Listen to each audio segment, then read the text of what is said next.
friends, and welcome back to the channel. I'm Laurie. In this week's video, we have two very exciting home deliveries to share with you.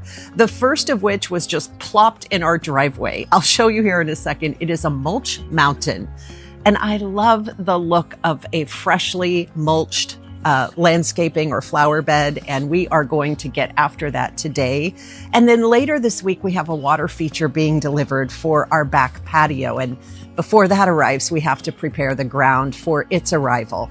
So if you love watching a couple of senior citizens bust their tails, then this is the video for you. Welcome. I'm glad you're here. Let's get started.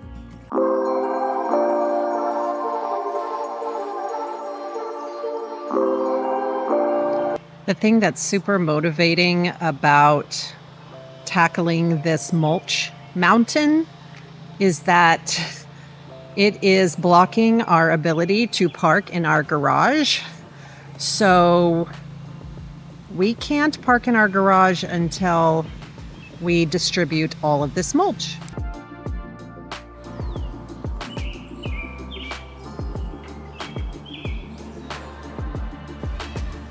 On the first day of our work, it was hot and muggy. Even in mid-May, our temperatures were climbing towards 90 degrees. My husband and I are both early birds, so we were outside working at 7:30 in the morning. In all of the years that we've lived in this house, my husband has done the annual mulching project all by himself. We both share an equal load of work to keep up our home, but he takes the majority of the responsibility for the outdoor work, and I enjoy the climate-controlled indoor work. But we were on a shortened time frame because he was going to be traveling for work, so I offered to help out so we could get the entire job done in a weekend. And newsflash, it took more than a weekend to finish this job.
One thing I noticed about the way my husband goes about his outdoor work, it's very similar to how I manage messes as I'm cooking in the kitchen. He cleans up as he works. I notice he always keeps his work area tidy.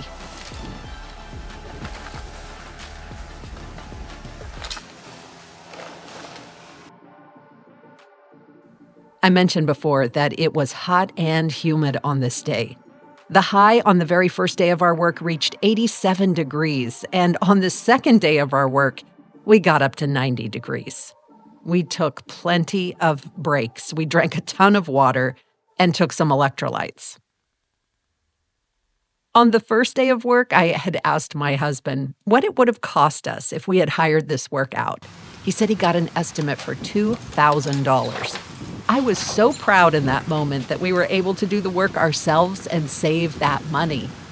However, on the second day of another backbreaking round of manual labor in 90-degree heat and humidity, I told him that would have been the best money we ever spent. But we continued to push forward. At our age, we will not be able to do this work ourselves forever. So as long as we have our health, we will do as much of the manual labor ourselves as we can. And honestly, I'm just grateful we're still out here moving, creating, and building things together.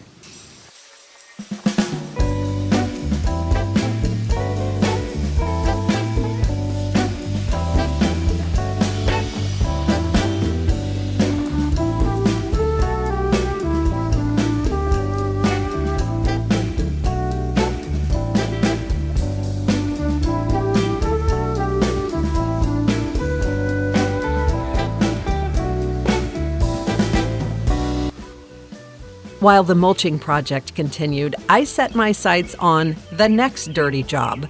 I mentioned earlier that we're expecting delivery of a new water feature for the back patio area. Before that arrived, we needed to dig a shallow trench and create a level surface for the foundation of the water fountain. The base of the foundation was 24 inches by 24 inches, so I created a template that size out of a paper bag so I could figure out the placement I wanted. And then I used wooden stakes to mark the area that I needed to dig.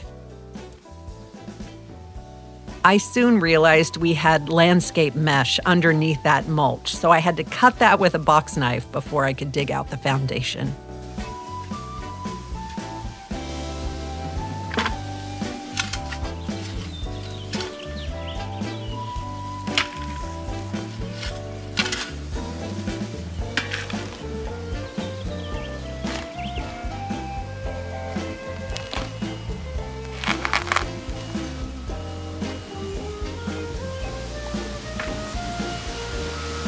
Have you ever noticed how happy your dogs get when you spend time with them outside?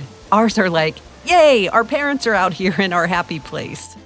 Get used to it, buddy. We're going to be spending a lot of time out here because this is our happy place too.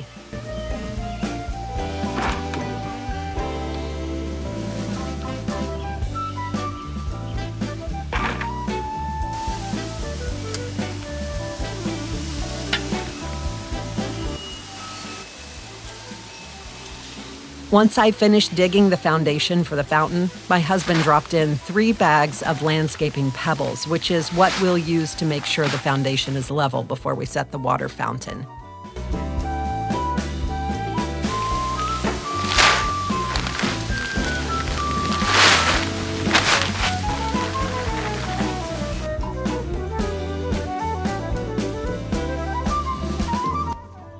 My camera battery died before I was able to show you the rest of the process. So after we leveled out the landscaping rock, then we laid down these paver stones on top and made sure those were level. And they were level. I'm looking at them now a few days later, and they don't look as level as they did before. We've had a lot of rain since I first laid them out, so that may have shifted the ground a little bit. The foundation might be just fine, so we will check. They're getting ready to deliver the fountain within the next hour, so I'll see if they feel that this is good enough or if we need to make some adjustments. The mulching was carried over to a third day, and my husband had to go back to work that day, so I attempted to finish the job, but it was another hot and muggy one, so I called it a day after about 3 hours of work, and my husband finished it up after he got home from work that night.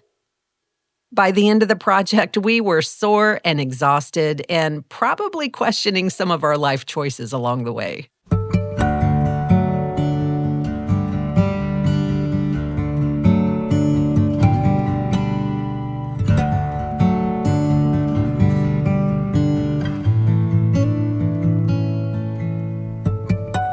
And just in time for the water fountain to be delivered. This is a 400-pound fountain, so it took 3 guys to get it off the truck and back into our backyard. And then it took just a few minutes for them to hook it up, train me on how to use it and clean it, and then they were on their way.